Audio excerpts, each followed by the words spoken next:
யாழில் தொடரும் இளைஞர் யுவதிகளுடைய திடீர் மரணம். இந்த இறப்பிற்கான பின்னணி காரணம் என்ன? அது தொடர்பான காணொளிகளும், வெளிநாட்டு மோகத்தால் உயிரிழந்த கிளிநொச்சி இளைஞன், அந்த இளைஞனுக்கு உண்மையில் என்ன நடந்தது? அது தொடர்பான காணொளிகள் தான் இன்றைய காணொளிகளிலே பார்வையிட போறீர்கள்.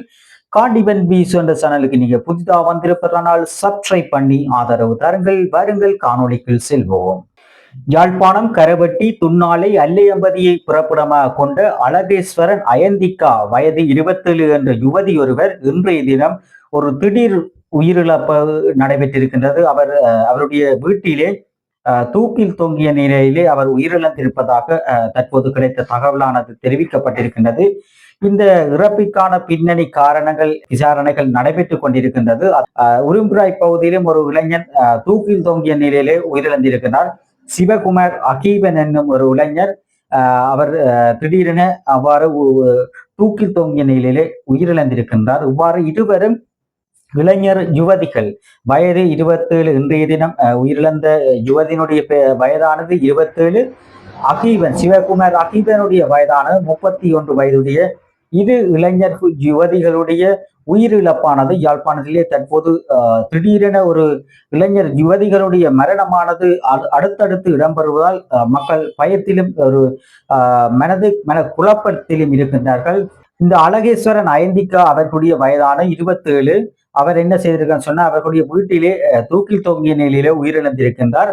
அத்துடன் இவருடைய மரணமானது அந்த பகுதியை மிகுந்த சோகத்தில் ஆழ்த்தியிருக்கின்றது. அவர் உயிரிழந்த பின்னர் அவருடைய உடலானது பருத்துறை ஆதார வைத்தியசாலையிலே ஒப்படைக்கப்பட்டு திடீர் மரண விசாரணை மேற்கொள்ளும் வேலுப்பிள்ளை பாஸ்கரன் அவர்கள் தலைமையிலே அவருடைய திடீர் மரண விசாரணைகள் நடைபெற்று தற்போது போலீசாரும் விசாரணைகள் மேற்கொண்டிருக்கிறார்கள்.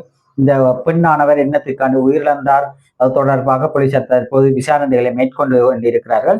சிவகுமார் அகீபனுடைய உயிரிழப்பானது இடம்பெற்றிருக்கிறது. உரும்பிராய் பகுதியிலே அவருடைய வீட்டில் இல்லத்திலே அவர் மாமரத்திலே தூக்கில் தொங்கிய நிலையில் உயிரிழந்திருக்கிறார். பின்னர் அவர் வைத்தியசாலையிலே அனுமதிக்கப்பட்டிருந்த போதிலும்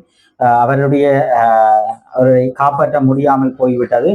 இருந்தாலும் அடுத்த நாள் பார்த்தீங்கன்னு சொன்னா இந்த யுவதி ஒருவர் அவருடைய வீட்டில் தூக்கில் தொங்கிய நிலையிலே இறந்திருக்கின்றார். இவ்வாறு யாழ்ப்பாண பகுதியிலே மிகுந்த பரபரப்பு நிறைந்ததாகவும் இளைஞர்கள் தூக்கில் தொங்குவதற்கு பிரதானமான காரணம் என்ன? இந்த பின்னணி காரணத்துக்கு பெரியவர்கள் மற்றும் மதகுருமார்கள் மற்றும் அரசியல் தலைவர்கள் மற்றும் கிராம தலைவர்கள் ஒன்றிணைந்து அந்த மாணவர்கள் இளைஞர் யுவதிகளை ஒரு நல்ல வழிகளிலே கொண்டு செல்லவும் மற்றும் பெற்றோர்கள் இந்த பாடசாலை இந்த மாணவர்கள் இந்த இளைஞர்களுக்கு பக்கபலமாக இருக்க வேண்டும். அவர்கள் இவ்வாறு நீங்கள் சில பேர் சண்டைகள் பெற்றோர்களுடன் சண்டை பிடித்துட்டு தூக்கில் தொங்குவர்களும் இருக்கிறார்கள். அவ்வாறு நீங்கள் தூக்கில் தொங்குவதால் உங்களுடைய உயிரை மாய்த்து கொள்வதால் பின்னால் எத்தனை உயிர்கள் அவருடைய தாயார் எவ்வளவு உங்களை பெற்றெடுத்து எவ்வளவு தூரம் வளர்த்து ஆளாக்கு இவ்வளவு நல்ல வழிகளிலே உங்களை கொண்டு செல்ல வேண்டும் என ஒரு நோக்கத்திலே அவர்கள் எவ்வாறு கஷ்டப்பட்டிருப்பார்கள். நீங்கள் ஒரு நொடி பொழுதிலே உங்களுடைய உயிரை மாய்த்து கொள்ளுகிறீர்கள். எந்த ஒரு காரணத்துக்கும் தற்கொலை என்பது முடிவல்ல. நீங்க உயிரை மாய்த்து கொள்ளும் நீங்கள் ஏன் அந்த பிரச்சனைக்கு ஒரு எதிர்கொண்டு சாதிக்க முடியாது? சாதிப்பதற்கு உங்களுக்கு தைரியம் இல்லையா? நீங்கள் முயற்சி செய்து அந்த தற்கொலைக்கு செல்கின்ற நீங்கள் ஏன் முயற்சி செய்து அந்த பிரச்சனைக்கான தீர்வை காண முடியாது? நீங்கள் உங்களுடைய மனதில் ஒரு வைராக்கியத்தை ஏற்படுத்தி நான் ஏன் இறக்க வேண்டும், நான் எந்த பிரச்சனை என்றாலும் நான் ஏன் இறக்க வேண்டும், நான் என்னுடைய பிரச்சனைன்னு சொன்னால் நான் அதனை எதிர்கொண்டு அதிலிருந்து வெற்றி பெறுவதே உண்மையான மனிதன். அகீபன் என்பவர் அவருடைய மீட்டர் வட்டிக்கு காசுகளை வாங்கி ஒரு கேம் விளையாடி அவர் தன்னுடைய உயிரை மாய்த்து கொண்டிருக்கின்றார். இவ்வாறு ஒரு கேமுக்காக தன்னுடைய வாழ்க்கையை இழப்பதற்கு அவர் தயாராக இருந்திருக்கிறார். அவரை நல்ல வழிகளிலே ஏற்படுத்துவதற்கு பெற்றோர்கள் முயற்சி செய்திருக்க வேண்டும்.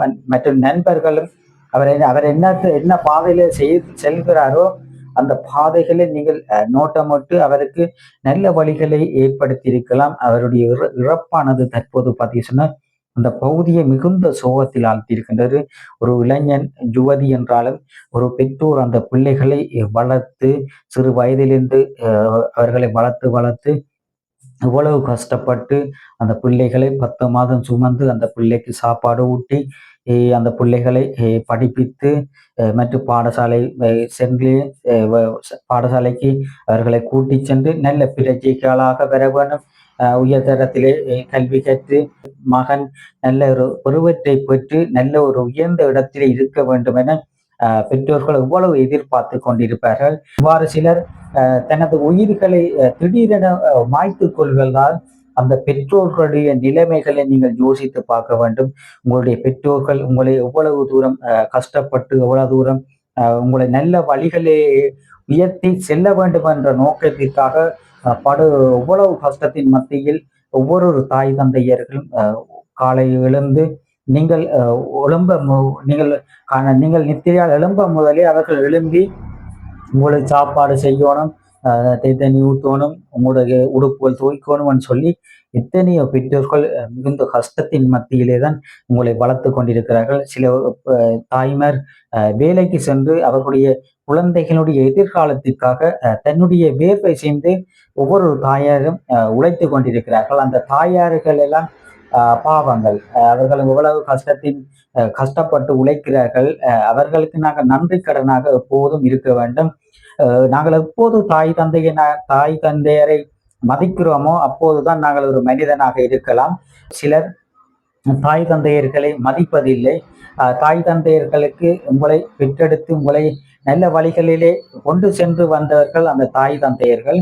அந்த தாய் தந்தையர்களை மதிக்காதவர்கள் ஒரு மிருகத்துக்கு சமமாக கருதப்படுகிறார்கள். இந்த பிள்ளைகள் தாய் தந்தையருக்கு நீங்கள் அவர்களுடைய சொல்லை கேட்டு அவர்களுக்கு என்ன காரணம் என்றாலும் சிலர் காதல் தோல்விகளால் உயிரிழப்பார்கள். சிலர் அவர்கள் கடனால் தாங்க முடியாத ஒரு துன்பத்தை அனுபவித்து தற்கொலைக்கு முயல்வார்கள்.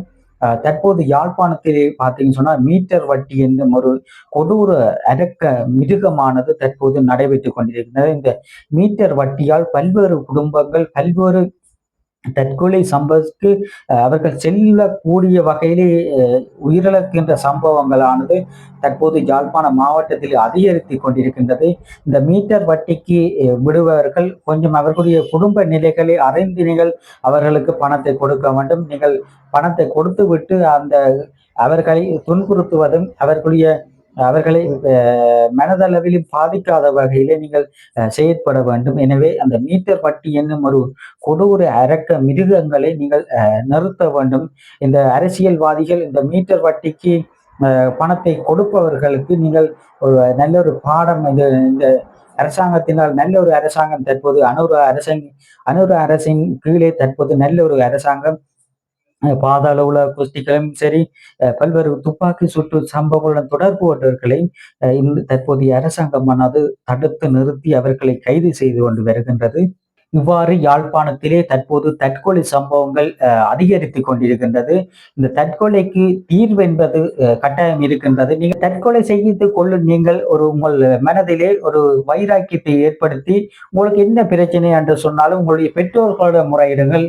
அந்த முறையீட்டை பெற்றோர்கள் ஏற்றுக்கொள்ள முடியாவிட்டால் உங்களுடைய நண்பர்களிடம் முறையிடுங்கள். நண்பர்களும் ஏற்றுக்கொள்ளாவிட்டால் உங்களுக்கு தெரிந்தவர்களிடம் உங்களுடைய பிரச்சனைகளை தெரியப்படுத்தி அந்த பிரச்சனைக்கான தீர்வு என்னவென்று அறிவதற்கு முயற்சி செய்யுங்கள். எடுத்த உடனே நீங்கள் தற்கொலை செய்து கொள்ளாதீர்கள். என்ற தற்கொலை என்பது ஒரு பிரச்சனைக்கான தீர்வு அல்ல. இந்த தற்கொலைக்கு செய்து கொள்ள நீங்கள் கொஞ்சம் முயற்சி செய்து உங்களுடைய அந்த நிலைப்பாட்டை மாற்றி உங்களுடைய வாழ்க்கையில நல்ல வளர்ச்சி பாதையில செல்வதற்கு முயல வேண்டுமே தவிர உங்களுடைய உயிரை மாய்த்து கொள்வதற்கு நீங்கள் கோழையாக இருக்கக்கூடாது. எனவே இந்த உயிர்கள் பார்த்தீங்கன்னா சொன்னா யாழ்ப்பாணத்திலே தற்போது இந்த தற்கொலை சம்பவங்கள் அதிகரித்து கொண்டிருக்கின்றது. சிவகுமார் அகீவன் மற்றும் அழகேஸ்வரன் அயந்திகா வயது 27, சிவகுமார் அகீவனுடைய வயது 31. இந்த இளைஞர் அதை திருமணம் செய்யக்கூடிய பருவத்திலே இருக்கின்ற இந்த இளைஞர் யுவதிகள் தற்கொலை செய்யும் ஒரு கோழைத்தனமாக நீங்கள் செய்திருக்கிறீர்கள். தற்கொலை என்பது ஒரு பிரச்சனைக்கான தீர்வு அல்ல என்பதை நீங்கள் உங்களுடைய பிரச்சனைகளை உங்களுடைய உறவினர் நண்பர்களும் தெரிவித்து உங்களுக்கு அதனை பிரச்சனைக்கு தீர்வை கண்டிருக்கலாம். நீங்கள் அவசரப்பட்டு இந்த உயிரிழந்திருக்கிறீர்கள். மிகுந்த சோகத்திலே நீங்கள் அந்த தாய் தந்தையர்களை மற்றும் உற்றார் உறவினர்கள், அயலவர்கள், நண்பர்களையும் நீங்கள் மிகுந்த சோகத்தில் ஆழ்த்தியிருக்கிறீர்கள். எதிர்வரும் காலங்களிலே யாழ்ப்பாணத்திலே இந்த தற்கொலை என்பது நிறுத்தப்பட வேண்டும். தற்கொலை செய்யும் அளவுக்கு உங்களுக்கு துணிவு இருக்கும் போது ஏன் அந்த தற்கொலையை மீறி நீங்கள் அந்த பிரச்சனைக்கான தீர்வை கண்டுபிடிக்க முடியாது? நீங்கள் பிரச்சனைக்கான அந்த தீர்வை நீங்க கண்டுபிடிப்பதற்கு முயல வேண்டும். இந்த தற்கொலை சம்பவமானது எதிர்வரும் காலங்களில் நிறுத்தி நீங்கள் உங்களுடைய வாழ்க்கையிலே நல்ல சந்தோஷமாக இருப்பதற்கு இருக்க வேண்டுமே தவிர இந்த தற்கொலையை செய்து கொள்ளும் ஒரு ஒரு கோழைத்தனமாக நீங்கள் மாறக்கூடாது. இளைஞர் யுவதிகள் எந்த பிரச்சனை என்றாலும் சரி, காதல் தோல்வியாலும் சரி, பெற்றோர்கள் அடித்தாலும் சரி, சமூகத்தில் ஏதேனும் பிரச்சனை நடந்தாலும் எதிர்கொண்டு அந்த பிரச்சனையை தீர்க்கிறதுக்கு ஒரு முயற்சி செய்ய வேண்டுமே தவிர இந்த தற்கொலைக்கு நீங்கள் முயற்சி செய்யக்கூடாது என்பதனை கூறிக்கொண்டு, கிளிநொச்சி உருத்திரபுரத்தைச் சேர்ந்த சமுத்து உத்தியோகஸ்தர் வயது 34 என்ற நபர் ஆட்கடத்தல்காரர் மூலம் வெளிநாடு செல்வதற்காக பொலரஸ் நாட்டினுடைய எல்லைக்குட்பட்ட பகுதியான லாட்வியா பகுதியிலே பொலரஸ் நாட்டினுடைய எல்லை காவலர்கள் இரண்டு வெளிநாட்டவர்களை கண்டுபிடித்திருக்கிறார்கள். அவர்களை சுட்டு கொண்டிருக்கிறார். ஒருவரை சுட்டு கொண்டு அவரை கொண்டு அந்த விலங்குகள் செல்லக்கூடிய ஒரு பாதை ஒன்று இருந்திருக்கின்றது. அந்த பாதை ஊடாகத்தான் இவர்கள் தப்பித்து செல்வதற்கு முயற்சி செய்திருக்கிறார்கள். அப்பரஸ் நாட்டினுடைய எல்லையிலே இருக்கின்ற லாட்வியா பகுதியில் இருக்கின்ற காவலர்கள், அந்த எல்லைக்குட்பட்ட காவல் பணிகளில் ஈடுபட்டிருக்கின்ற காவலர்கள் இந்த இருவர்களை கண்டுட்டு ஒருவரை துப்பாக்கியால் சுட்டு கொலை செய்திருக்கிறார்கள். பின்னர் அவருடைய உடலானது பொலரஸ் நாட்டினுடைய எல்லைக்கிலே வீசி இருக்கிறார்கள். ஆற்றங்கரையில கொண்டு வீசி இருக்கிறார்கள். ஆட்கடத்தல்காரர்கள் நம்பி அவர்கள் வெளிநாடு செல்வதன் நோக்கத்திற்காக முயற்சி செய்து அவர்களுடைய உயிரை இழந்திருக்கிறார்கள். இவ்வாறு தமிழதாய பகுதியிலே ஒரு வெளிநாட்டு மோகத்தினால் தற்போது இளைஞர் யுவதிகளுடைய வாழ்க்கையானது சீரழிந்து கொண்டிருக்கின்றது. இந்த காலமானது ஆரம்ப காலத்திலே பார்த்தீங்கன்னா இளைஞர் யுவதிகள் ஒரு அரச உத்தியோகத்திலே தான் வேலை செய்து மற்றும் சுயதொழில் வேலை செய்துதான் அவர்கள் அவருடைய குடும்பத்தை சந்தோஷமாக கொண்டு சென்றார்கள். ஆனால் தற்போதைய காலகட்டத்திலே எல்லோரும் வெளிநாடு செல்ல வேண்டும் என ஒரு நோக்கத்தின் அடிப்படையிலே தான் தற்போது எல்லோரும் செயற்பட்டு கொண்டிருக்கிறார்கள். யார் பார்த்தாலும் சின்னஞ்சிறு பிள்ளைகளாக இருந்தாலும் சரி, வயது வந்தவர்கள் என்றாலும் சரி, வெளிநாடு செல்ல வேண்டும் என்ற ஒரு குறிக்கோளை தற்போது அவர்கள் ஆரம்ப காலத்திலே ஒரு விதை சிறு பராயத்திலே சின்ன இள வயதிலே அவர்களுக்கு அந்த விதை விதைத்திருக்கிறார்கள்.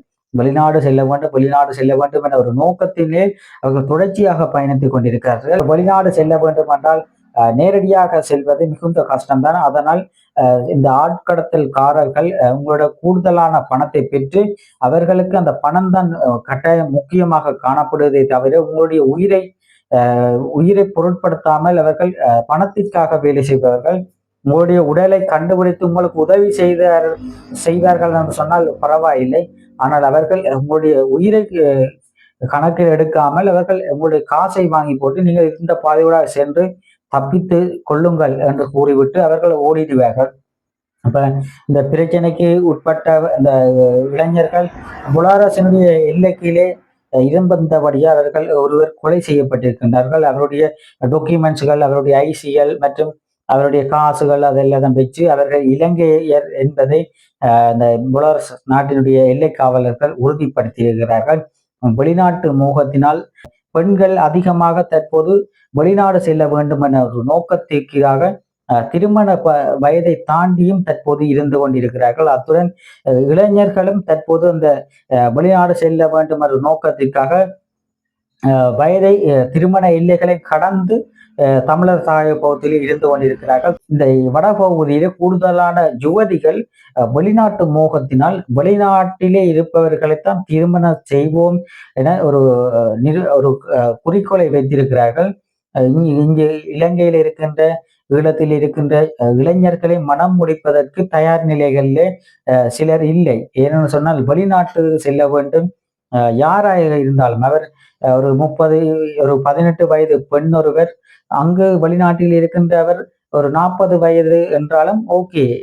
அந்த பெற்றோர்கள், அந்த பெண்ணுடைய பெற்றோர்கள் அந்த அந்த வயது கூடினவருக்கு திருமணம் செய்வதற்கு முயற்சி செய்வார்கள். ஏன்னு சொன்னால் அந்த வெளிநாட்டு மோகமானது தற்போது வடக்கு பகுதியிலே ஆக்கிரமித்திருக்கின்றது.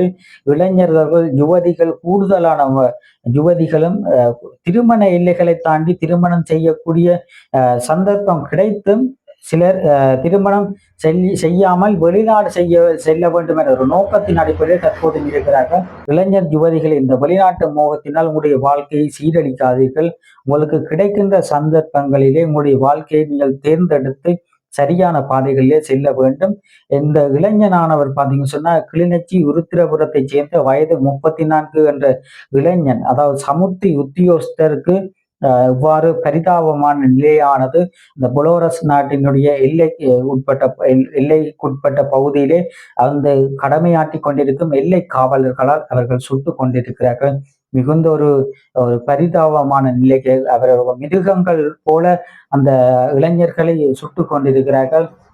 அந்த பெற்றோர்கள், அந்த இளைஞருடைய பெற்றோர்கள் எவ்வளவு கஷ்டப்பட்டு அந்த பிள்ளைகளை நல்ல வழியில கொண்டு செல்ல வேண்டும் என்ற நோக்கத்தின் அடிப்படையில தான் அவர்கள் வெளிநாட்டிற்கு அனுப்பியிருக்கிறார்கள். ஆனால் அந்த ஆட்கடத்தக்காரர்கள் ஒரு சரியான பாதைகளை தெரிவு செய்யாமல் அந்த இளைஞனை ஒரு காட்டு பகுதியிலே இராணுவத்தினர்கள் மற்றும் எல்லை காவலர்கள் இருக்கும் இடத்திலே அவர்களை விட்டுவிட்டு தப்பி சென்றிருக்கிறார்கள். இந்த இளைஞன் என்ன செய்வதென்று அறியாமல் அந்த ஆட்கடத்தல்காரர்கள் கூறியதற்கு அமைவாக அந்த விலங்குகள் செல்லக்கூடிய ஒரு பகுதியால் செல்லும் போது இந்த எல்லை காவலர்களால் மிகவும் பரிதாபம் நிலையிலே அவர்கள் சுட்டுக் கொல்லப்பட்டிருக்கிறார். மனதை சங்கடமாக்கின்ற ஒரு சம்பவமானது இடம்பெற்றிருக்கின்றது. இலங்கையிலே குறிப்பாக வடபகுதியிலே இளைஞர் யுவதிகள் வெளிநாட்டு மோகத்தை கொண்டிருக்கிறார்கள். எனவே இந்த வெளிநாட்டு மோகத்தினால் நீங்கள் எதையும் சாதிக்க முடியாது. யாழ்ப்பாணத்திலிருந்து வெளிநாட்டு சென்றவர்களை நாங்கள் அவர்களுடன் கதைக்கும் போது யாழ்ப்பாணத்திலே நான் இருந்த மாதிரி ஒரு யாழ்ப்பாணம் சொர்க்கம் என்று கூறுவார்கள். ஏன்னு சொன்னா அவங்க நாங்கள் நினைத்த நேரம் கோயிலுக்கு போகலாம், நினைத்த நேரம் பல வகைகள் சாப்பிடலாம். மாம்பழம் சரி, நொங்கு குடிக்கலாம், நொங்கு மற்றும் எங்களுக்கு தேவையான பல வகைகள் எல்லாம் உடனுக்குடன் நாங்கள் நல்ல சாப்பிடக்கூடிய வசதி இருக்கின்றது. ஆனால் வெளிநாட்டில பார்த்து சொன்னா குளிர்கள், வெயில்கள், இங்கே இலங்கையில பார்த்து சொன்னா ஒரு அளவான வெயிலும் அளவான மழையும் பெய்து கொண்டிருக்கின்றது. இப்ப மக்கள் எல்லாம் சந்தோஷமாக நினைத்தின கோயிலுக்கு போக, நினைத்தின சொந்தக்காரர் கிட்ட போயினும் வேலைக்கு போவினம், வேலைக்கு வந்து அந்த காசை ஒரு சுற்றுலா செல்வார்கள், அவ்வாறு பல வகையில் சாப்பிடுவார்கள். நல்ல சந்தோஷமாக அந்த வேலை செய்த இலங்கையிலே வேலை செய்து கொண்டு அந்த காசுகளை பயன்படுத்தி சந்தோஷமா இருக்கிறார்கள். ஆனால் வெளிநாடு சென்றவர்கள் சந்தோஷமா இருக்கிறார்கள் என்று கேட்டு பார்த்தால் அவர்கள் மிகுந்த கஷ்டத்தின் வேதனைக்கு உட்படுத்தான் இருக்கிறார்கள். ஏன்னு சொன்னால் அங்கு 24 மணித்தினாலும் தொடர்ச்சியாக வேலை செய்தால்தான் இங்கே வேலை செய்ய வேண்டும் என்ற ஒரு குறிக்கோள் இருக்கின்றது. அந்த கட்டுப்பாட்டுக்கு அமையத்தான் அவர்கள் தொடர்ச்சியாக வேலை செய்து கொண்டிருக்கிறார்கள். அங்க வெளிநாட்டிலே கஷ்டப்பட்டு அவர்கள் உழைக்கின்ற காசை நாங்கள் இங்கே சர்வசாதாரணமாக காசை செலவழித்து வருகின்றோம். அந்த உறவுகள் மிகுந்த கஷ்டத்தின் மத்தியிலே தான் அந்த குளிர்கள், வெயில்களுக்கு அகப்பட்டு அவர்கள் இந்த குடும்பத்தினுடைய எங்களுடைய யாழ்ப்பாணத்திலே மற்றும் வடபகுதியில் இருக்கின்ற எமது குடும்பங்களுடைய நிலைகளை அறிந்துதான் அவர்கள் அந்த வெளிநாட்டுக்கு சென்று மிகுந்த கஷ்டப்பட்டு வெயில் மழை பாராமல் அவர்கள் கஷ்டப்பட்டு வேர்வை சிந்தி உழைத்து கொண்டிருக்கிறார்கள். அந்த உறவுகளுக்கு நாங்கள் இலங்கையில் இருக்கின்ற நாங்கள் அவர்களுக்கு ஒத்துழைப்பு வழங்கி அவருடன் நாங்கள் காசு வருகின்ற அவர்களுக்கு கதைக்காமல் தொடர்ச்சியாக அந்த உறவுகளுடன் தொடர்பு கொண்டு அவருடைய கஷ்டத்திலையும் நாங்கள் கலந்து கொண்டு துன்பத்திலும் கலந்து கொண்டு இன்பத்திலும் கலந்து கொள்ள வேண்டும். அந்த உறவுகளுக்கு நாங்கள் கதைச்சு அவர்களை சந்தோஷப்படுத்தி அந்த வெளிநாட்டில் இருந்து கதைக்கின்ற உறவுகளுக்கு நாங்கள் ஒரு குறிப்பிட்ட நேரத்தை ஒதுக்கி அவர்களுடன் கதைக்க வேண்டும். கதைக்கும் போதுதான் அவர்களும் எவ்வளவு கஷ்டத்திலே இருப்பார்கள், எங்களோட சந்தோஷமா நாங்கள் கதைக்கும் போது அவர்களும் மிகுந்த சந்தோஷப்படுவார்கள். எங்களுக்கு ஒரு உறவு ஒன்று இருக்கின்றது என்று ஒரு நம்பி கதைப்பார்கள். ஆனால் நாங்கள் சில உறவுகள் அந்த வெளிநாட்டில் இருக்கின்றவர்களை காசுக்கு மட்டும் கதைப்பார்கள். காசு கொடுக்கலன்னு சொன்னா அந்த உறவை தொடர்பை துண்டித்துக் கொள்வார்கள். அவர்கள் கஷ்டத்தின் மத்தியில் தான் வேலை செய்து கொண்டிருப்பார்கள். அவ்வாறு இலங்கையிலே ஈழத்திலும் குறிப்பாக வடபகுதியிலே இந்த வெளிநாட்டு மோகமானது தற்போது அதிகரித்து கொண்டிருக்கின்றது. இதுல இங்கு ஆரம்ப காலகட்டத்திலே அரச தொழில் செய்பவர்களுக்கு பெண்ணை மணப்பெண்ணை கொடுப்பார்கள். தற்போது பார்த்தீங்கன்னு சொன்னா வெளிநாட்டு அரச உத்தியோகத்தை தவிர்த்து வெளிநாட்டில் இருக்கின்ற இளைஞனுக்கு தான் கூடுதல் மதிப்பாக இருக்கின்றது. இங்கே அரச வேலைகளில் இது செய்பவர்கள் தற்போதும் திருமணம் செய்யாமல் வயது எல்லைகளை தாண்டி திருமண எல்லைகளை தாண்டி தற்போதும் இருந்து கொண்டிருக்கிறார்கள். அவ்வாறு தமிழத்தாய பகுதியிலே இவ்வாறான ஒரு கொடூர சம்பவங்கள் நடைபெற்றுக் கொண்டிருக்கின்றது. ஆரம்பத்தில் பார்த்து சொன்னா இந்த இளைஞர் யுவதிகள் தற்கொலை செய்து கொண்டிருக்கிறார்கள். இதனை மாற்ற வேண்டும். நீங்கள் பிரச்சனைக்கு என்ன பிரச்சனைன்னு சொன்னாலும் அதுக்கு ஒரு தீர்வு ஒன்று இருக்கின்றது. அந்த தீர்வை நீங்கள் கண்டுபிடிக்காமல் இந்த தற்கொலைக்கு முயற்சி செய்து என்ன பிரயோசனம்? நீங்கள் முயற்சி செய்து இந்த தற்கொலைக்கு முயற்சி செய்கிற நீங்கள் அந்த தீர்வுக்கு ஒரு முயற்சி செய்து கண்டுபிடிக்கலாம் தானே? ஏன் கண்டுபிடிக்கிறீர்கள்? இல்லை, அந்த பிரச்சனைக்கு எந்த பிரச்சனை கண்டாலும் ஒரு தீர்வு ஒன்று இருக்கின்றது. மற்றும் பெற்றோர்களுடைய சொல்லை கேட்டு நீங்கள் நல்ல வழிகளில் செல்லும் போது அவர்களும் ஒத்துழைத்து நண்பர்கள் மற்றும் உறவினர்களுடன் ஒத்துழைத்து நீங்கள் சந்தோஷமாக செல்ல வேண்டும். அவர்களிடம் உங்களுக்கு ஏது பிரச்சனைன்னு சொன்னால் அவருடைய முறையிட்டு அவருடைய இந்த பிரச்சனைக்கு என்ன மாதிரி தீர்வு காணலாம் என்பதை உற்றார் உறவினர் நண்பர்கள் பெற்றோர்களிடம் கலந்துரையாடுங்கள். இந்த பிரச்சனைக்கான தீர்வு கட்டாயம் எந்த ஒரு வடிவத்திலே இது கிடைக்கும் என்பதை கூறிக்கொண்டு இவ்வாறு தமிழதாய பகுதியிலே இவ்வாறு தற்கொலை சம்பவங்களும் மற்றும் இந்த வெளிநாட்டு மோகங்கள் இல்லாமல் அனைத்து மக்களும் ஒன்றாக இலங்கை திருநாட்டிலே சந்தோஷமாக வாழ எல்லா மக்களும் ஒன்றிணைந்து செயற்பட வேண்டும் என்பதனை கூறிக்கொண்டு மீண்டும் ஒரு காணொளியில் சந்திப்போம். நன்றி, வணக்கம்.